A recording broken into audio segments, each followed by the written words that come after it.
બીજી તરફ સુરતમાં બિયર બાર પર દરોડા પાડવામાં આવ્યા અને આ કેસમાં હવે કાર્યવાહી પણ કરવામાં આવી રહી છે। સુરત પોલીસ કમિશનરે પીઆઈને સસ્પેન્ડ કર્યા છે।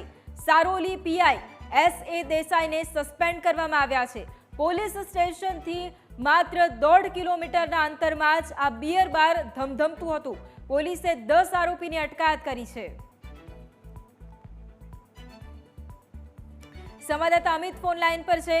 અમિત, સુરતમાં પોલીસ સ્ટેશનથી માત્ર 1.5 કિલોમીટર દૂરના અંતરે આ બિયર બાર ધમધમતું હતું। અત્યારે કાર્યવાહી પણ કરવામાં આવી છે। સુરત પોલીસ કમિશનરે પીઆઈને સસ્પેન્ડ પણ કર્યા છે। શું વધુ અપડેટ મળી રહી છે?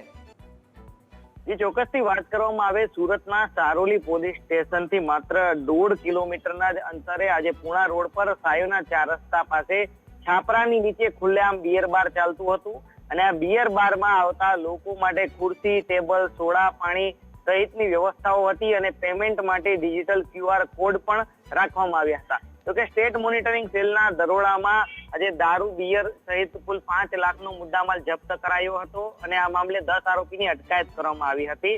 જોકે આ સમગ્ર મામલે હવે સુરત પોલીસ કમિશનર દ્વારા ગંભીરતાથી આજે તપાસ હાથ ધરવામાં આવી છે અને ત્યારબાદ આજે જે સારોલીના પીઆઈ છે સંદીપ દેસાઈ તેમને સસ્પેન્ડ કરવામાં આવે છે। જોકે પોલીસ ઇન્સ્પેક્ટર સસ્પેન્ડ થતા હાલ પોલીસ બેડામાં ખળભળાટ મચી ગયો છે। મહત્વની વાત છે કે થોડા દિવસ પહેલા આ જ પ્રકારે અડાજણ પોલીસ સ્ટેશન હદ વિસ્તારમાં એક જનતા રેડ દરમિયાન મોટી માત્રામાં દારૂ મળી આવ્યો હતો, પરંતુ આ કેસમાં કોઈ કાર્યવાહી નહીં થઈ, પરંતુ સ્ટેટ મોનિટરિંગ સેલના દરોડા બાદ આજે સારોલી પીઆઈને સસ્પેન્ડ કરાયા છે।